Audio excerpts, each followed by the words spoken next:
Hello students, तो चलिए आइए जानते हैं एंडोस्पर्म डेवलपमेंट को डिटेल में पढ़ते हैं। सबसे पहले तो ये पता होना चाहिए कि जो डेवलपमेंट ऑफ एंडोस्पर्म है ये किसका पार्ट है। ये सारे आते हैं आपके पोस्ट फर्टिलाइजेशन इवेंट में, यानी कि फर्टिलाइजेशन के बाद जो इवेंट होंगे। ठीक है, तो फर्टिलाइजेशन के पास जो इवेंट होंगे उनमें सबसे पहले ही है डेवलपमेंट ऑफ एंडोस्पर्म, यानी कि एंडोस्पर्म कैसे डेवलप करेगा। एम्ब्रियो डेवलपमेंट, उसके बाद होगा जो जाइगोट बना है हमारा वो किस तरह से डेवलप होगा। तो उसके लिए पहले इंपॉर्टेंट है डेवलपमेंट ऑफ एंडोस्पर्म, यानी कि जब एंडोस्पर्म बनेगा वही न्यूट्रिशन प्रोवाइड करता है ग्रोइंग एम्ब्रियो को। तो ये क्वेश्चन ना पूछा भी जाता है कि किसका क्या चीज़ कौन सा इवेंट पहले होता है।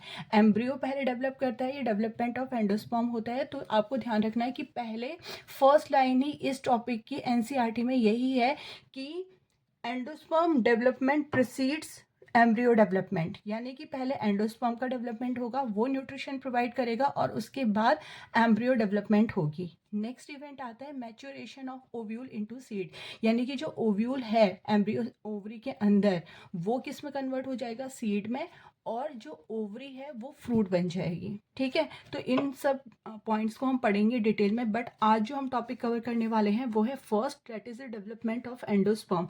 एंडोस्पर्म डेवलप कैसे होता है, तो आइए इसके लिए हम जानते हैं। शुरू से आप आ जाइए ओवरी में। तो देखिए ये हमारी थी फ्लावर की ओवरी। ठीक है, अब ओवरी को जो प्रोटेक्ट कर रहा था, ओवरी के अंदर जो एम्ब्रियो सैक है, ठीक है, मेल गैमेट फ्यूज हो गया है फीमेल एग के साथ। अब वो क्या बन गया, जाइगोट बन गया। ये हमने पढ़ा था पॉलिनेशन जब हुआ था, यानी कि फर्टिलाइजेशन में। ठीक है, अब क्या हुआ, ये जो जाइगोट हमारा बना है, जो एक मेल गैमेट एक फीमेल गैमेट दोनों की एन कंडीशन में थे और दोनों में फर्टिलाइजेशन हुआ, जाइगोट बना 2n कंडीशन में। इन सब की आपको याद रखना है कि कौन सी कंडीशन में है, क्योंकि ये क्वेश्चन पूछे जाते हैं। उसके बाद ये जो जाइगोट बना है एम्ब्रियो सैक के अंदर, इसके बाहर होती है इंटीग्यूमेंट लेयर्स, ये जो हैं जो कि इसको प्रोटेक्शन प्रोवाइड करती हैं। और साथ में यहाँ पे इस तरह से ये जो मैंने स्पाइरल से ड्रॉ की है ये है न्यूसिलस। अभी न्यूसिलस भी क्या कर रहा था, अभी तक जो यहाँ पे वो बना था, जाइगोट बना था, उसको ये क्या कर रहा था, प्रोटेक्शन प्रोवाइड कर रहा था और नरिश कर रहा था। अब ये न्यूसिलस क्या हो जाएगा, डिस्ट्रॉय हो जाएगा इस स्टेज में आके। अब क्या हुआ हमारा यहाँ पे, तो क्या है, जाइगोट है, यहाँ पे हमारा बना था पोलर न्यूक्लियाई, 2 पोलर न्यूक्लियाई और एक मेल गैमेट के फ्यूजन से हमारा बना था प्राइमरी एंडोस्पर्म न्यूक्लियस, जो कि 3n कंडीशन में था। राइट, अब ये जो प्राइमरी एंडोस्पर्म न्यूक्लियस है इसमें माइटोटिक डिवीजन शुरू हो जाएगी और ये देखिए 2 से 4, 4 से 8 बहुत सारे न्यूक्लियस बन जाएंगे। लेकिन ये जो न्यूक्लियस हैं इनमें अभी सेल वॉल नहीं है। तो जब सिर्फ न्यूक्लियस बना है, पीईएन डिवाइड हुआ, हमारे पोलर न्यूक्लियाई और एक मेल गैमेट के फ्यूजन से जो पीईएन बना था, यानी कि प्राइमरी एंडोस्पर्म न्यूक्लियस, ये डिवाइड होगा और कौन सी डिवीजन होगी, माइटोटिक डिवीजन होगी। ठीक है, अब ये माइटोटिक डिवीजन की वजह से इतने सारे न्यूक्लियस बन गए लेकिन इनमें सेल वॉल नहीं है, तो इसीलिए हम इसको बोलेंगे फ्री न्यूक्लियर एंडोस्पर्म। ठीक है, अब क्या होगा, धीरे धीरे इनमें सेल वॉल डेवलप होनी शुरू हो जाएगी। इस तरह से सेल वॉल डेवलप हो जाएगी तो इसको हम कहेंगे सेल्यूलर एंडोस्पर्म। इसको हम कहेंगे सेल्यूलर एंडोस्पर्म। और यही सेल्यूलर एंडोस्पर्म क्या करता है, ये जो ग्रोइंग जाइगोट है इसको न्यूट्रिशन प्रोवाइड करता है। ठीक है, अब यहाँ पे एंटीपोडल, सिनर्जिड, ये सारे के सारे डिस्ट्रॉय हो जाएंगे और हमारा ये जो अंदर सेल्यूलर एंडोस्पर्म है ये किस में कन्वर्ट, ये जो एंडोस्पर्म था पीईएन था, ये किस में कन्वर्ट हो गया, सेल्यूलर एंडोस्पर्म। यही हमारे ग्रोइंग जाइगोट को न्यूट्रिशन प्रोवाइड करता है। तो देखिए हुआ क्या, पीईएन यानी कि प्राइमरी एंडोस्पर्म न्यूक्लियस था जो कि किस कंडीशन में था, 3n कंडीशन में था, जो कि किस कंडीशन में था, 3n कंडीशन में था। उसमें माइटोटिक डिवीजन हुआ और उससे हमारे बने फ्री न्यूक्लियर एंडोस्पर्म। अगर ये 3n कंडीशन में है तो ये भी सारे न्यूक्लियर 3n कंडीशन में होंगे, ये आपको याद रखना है क्योंकि पूछा जाता है कि जो फ्री न्यूक्लियर एंडोस्पर्म है उनकी प्लॉइडी क्या है। ठीक है, अब क्या हुआ, फ्री न्यूक्लियर एंडोस्पर्म में फिर क्या आ गई, सेल वॉल आ गई, तो उसको हमने बोल दिया cellular endosperm.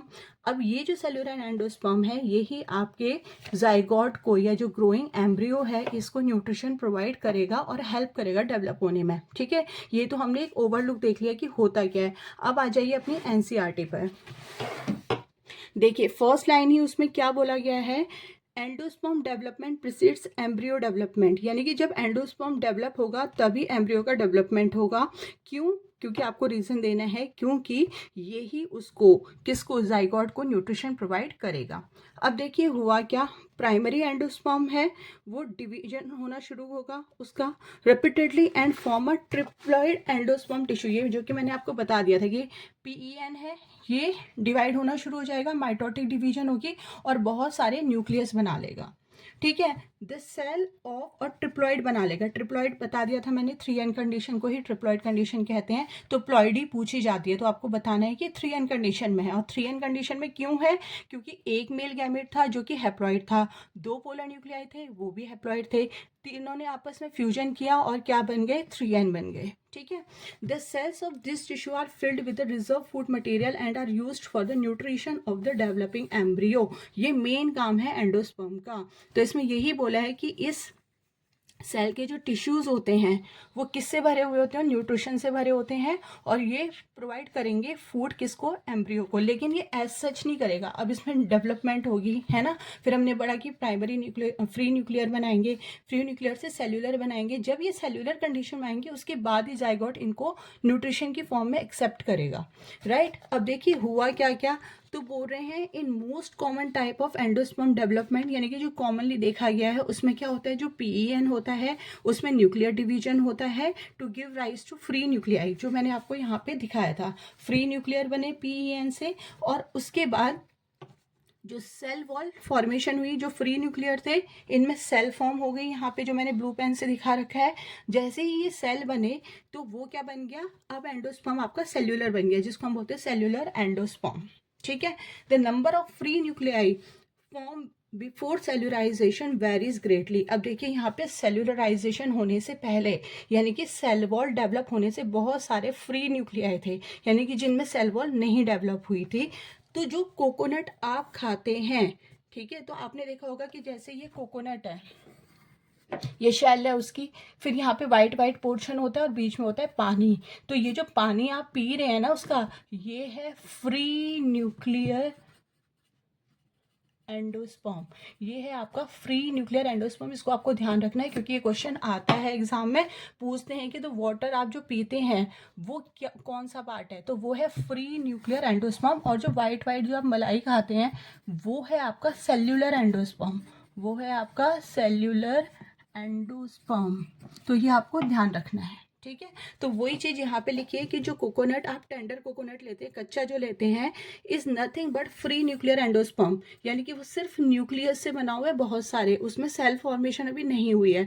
And the surrounding white kernel, और उसका जो बाहर का ये जो सफ़ेद वाला पार्ट आप खाते हैं पानी से जस्ट बाहर का जो होता है वो है आपका सेल्यूलर एंडोस्पर्म।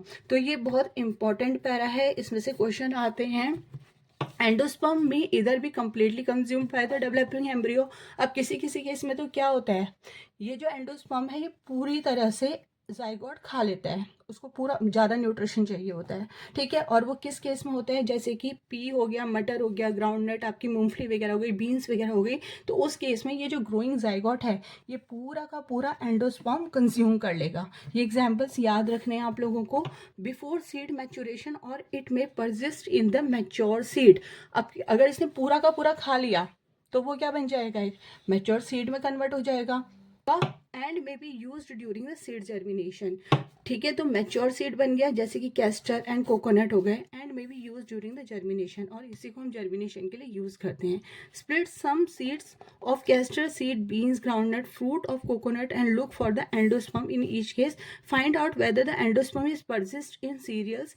और किसी किसी केस में क्या होता है, ये पूरा का पूरा कंज्यूम नहीं होता, थोड़ा सा यहाँ पे रह जाता है, जिसे कहा जाता है परजिस्टेंट एंडोस्पर्म, यानी कि उसमें थोड़ा सा वो परजिस्ट हो गया, यानी कि वहीं पे रह गया है, ठीक है। तो ये था आपका एंडोस्पर्म डेवलपमेंट इन डिटेल। अगर इसमें से आपको कोई भी कंफ्यूजन है तो आप कमेंट बॉक्स में डाल सकते हैं, तो मैं उसको नेक्स्ट क्लास में हम उसको सॉल्व करने की कोशिश करेंगे। तो मिलते हैं नेक्स्ट वीडियो में स्टूडेंट्स, तब तक के लिए बाय बाय। और एक बार रिवीजन जरूर करिए, एनसीईआरटी जरूर पढ़िए, क्योंकि मेन आपकी एनसीईआरटी ही है, उसी में से क्वेश्चन आने हैं।